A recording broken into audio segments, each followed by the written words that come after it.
All I know is the state of gaming is getting really depressing. State of gaming is getting depressing. I don't think it's that depressing, but I think certain things that are happening are depressing. I think it's pretty depressing. I think it's pretty depressing. I think it's pretty depressing when Capcom comes out and says that's fucking terrible. They are switching from making survival horror games, which they've kind of already done. Yeah, they look at it. You could pretty much. Yeah, Resident Evil 4 is not a survival horror as Resident Evil 2 and 3 and 1. Yeah, no, Resident Evil 4 was still, but not the same scope. No, you're right. It was more survival horror than 5 was. Yes, that's for sure. A lot more. 5 was the only time I was actually like, I might not survive. Was when I was in the water and the alligators were like spontaneously jumping up and eating your face. In Resident Evil 5? Yeah. I also thought those times where there were those, I don't know what, then I don't even remember, but there were these enemies that would like open up and then just fucking mince you up. Yeah, those guys you need to shotgun them when they do. Those were, that was near the end of Resident Evil 5. All I know is Resident Evil 5, though fun, was not like a survival horror. Resident Evil 4 started off really amazing with like the town and they're all attacking you until the bell goes off. And, like, you don't know that when you first play the game. Well, like, the fuck's going on? They just keep coming. They just keep coming. You're like, what am I supposed to do? What is going on? That's surviving. Like, that was the essence. Because you don't know what the fuck's going to happen. That's the thing. As long as when you play it again, it kind of gets lost a little bit because you know the bell's eventually going to go off. But the first time you're playing that and the zombies just keep coming at you, you're like climbing on top of that guy with the chainsaw and you're like, how the fuck? Yeah, and you're running in circles trying to get away from him. Like, the fuck am I going to do with 26 fucking That's surviving, but like this new shit is not like that. And like making Resident Evil into like a Call of Duty clone doesn't work because that's like Left 4 Dead. We already have Left 4 Dead.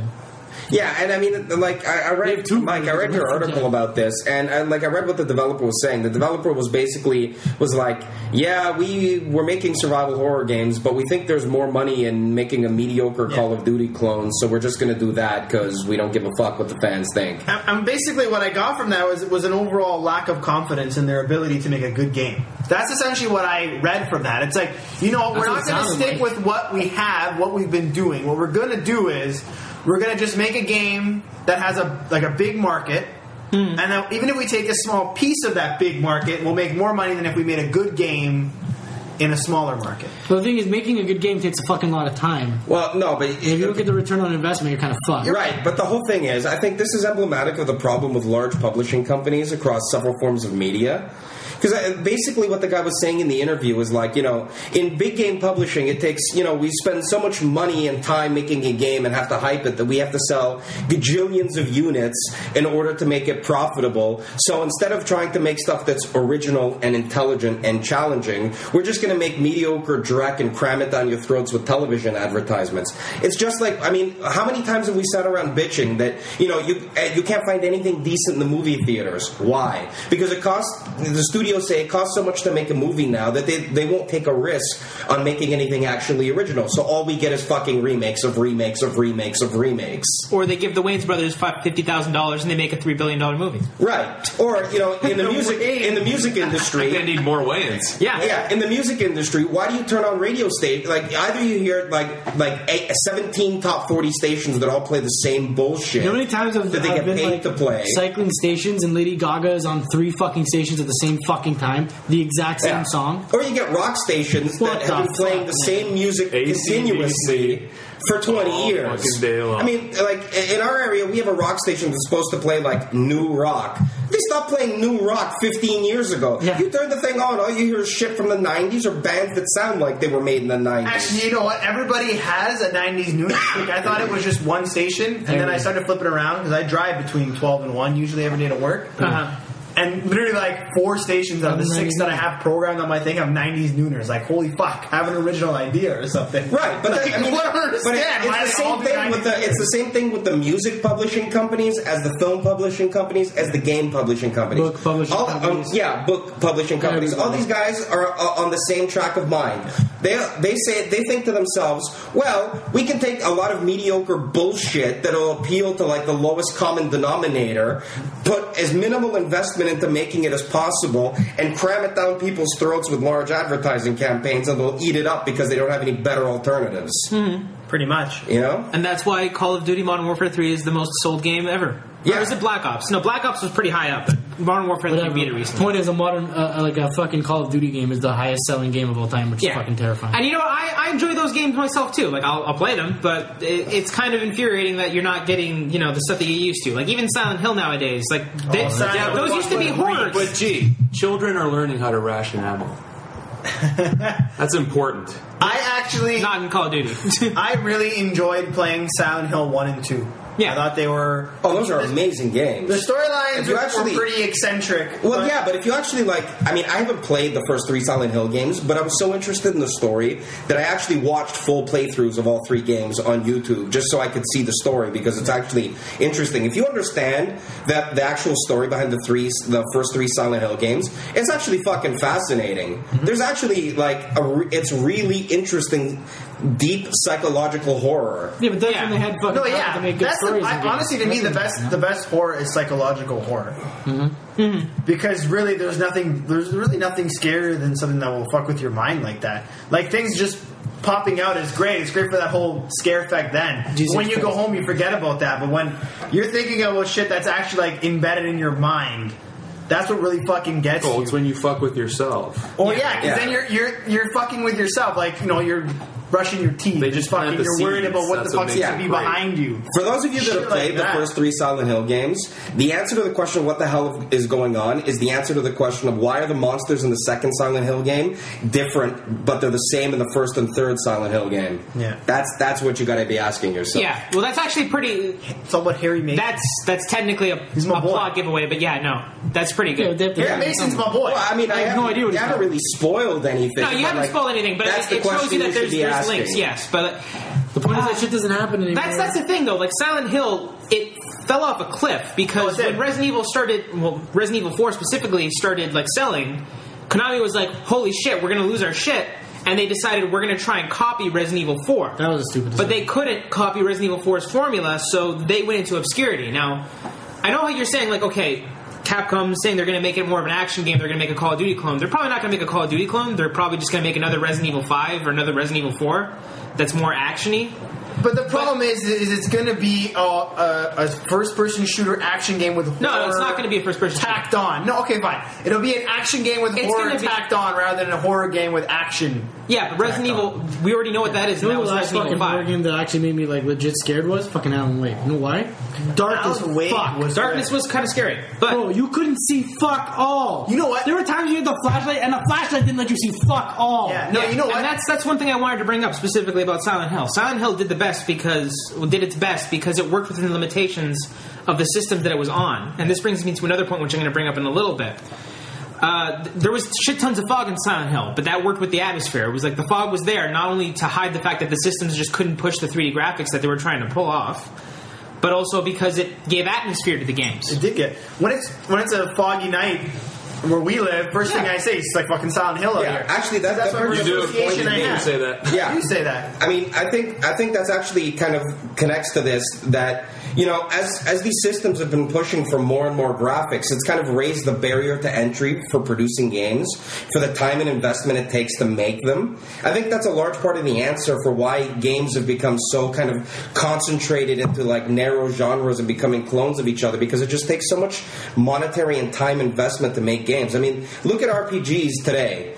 The length of RPGs today, for the most part, we'll leave aside the Elder Scrolls series because they're crazy. But for the most part, RPGs have gotten way shorter than they used to be, in large part because it takes so much more dev time to actually make these environments and these high level of graphics than it used to. I really miss a good RPG. Honestly, though, tell me about it. And I'm pretty sure I've taken dumps longer than my playthrough of Fable 3. I finished that game. Yeah, but I'm not joking. It was literally you actually play games while sitting on the toilet.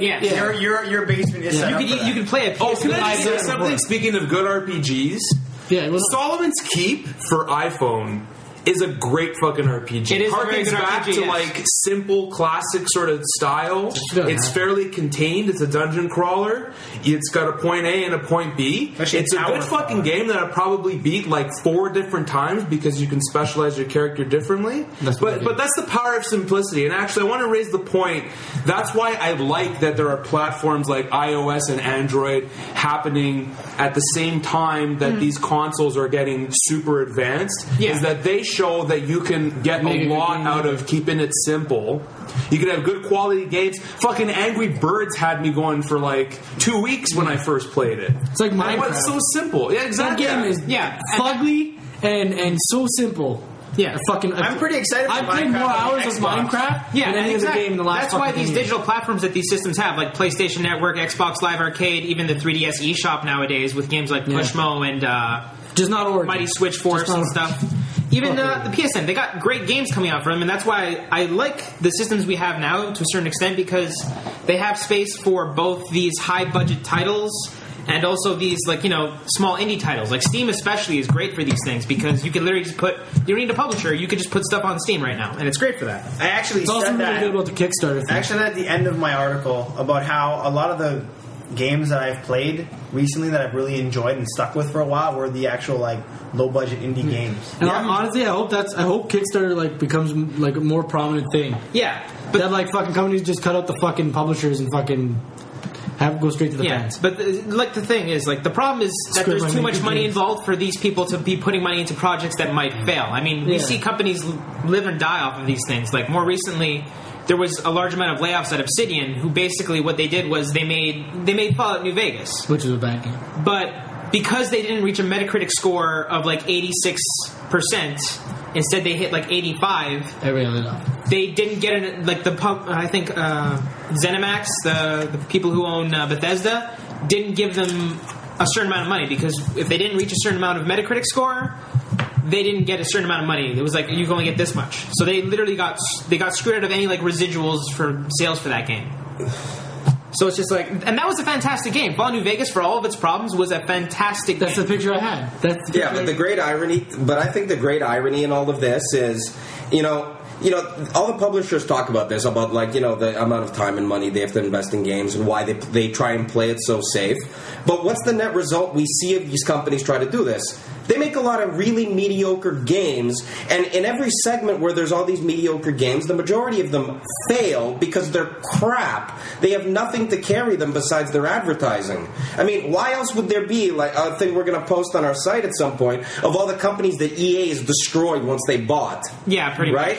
Like, who thinks that Capcom is actually going to succeed by turning Resident Evil into a generic action game? Who thinks this is going to work as an idea? That's just the thing. They're not. Because Call of Duty has the throne because it's Call of Duty. It's the popular one. The only reason Battlefield has a chance is because they had a little bit of, like, name recognition from back in the days when it was a pretty damn big PC game.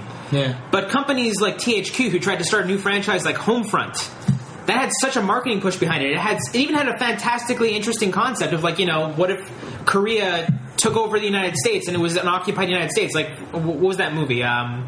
Red Dawn? Red Dawn, but with Korea instead of Russia. Instead of Russia. Exactly the same concept. Mm-hmm. But that game just wasn't that good. So it was just like, okay, it's like COD, but it's not as good as COD. So why should I buy this? Why should I pay $60 for this game? It's the same reason that and I then haven't that entire team got a game in fucking 10 years. The entire team got laid off. Yeah. So you got companies living and dying, but they're still making this, like, you know. Yeah, well, it's just like Hollywood.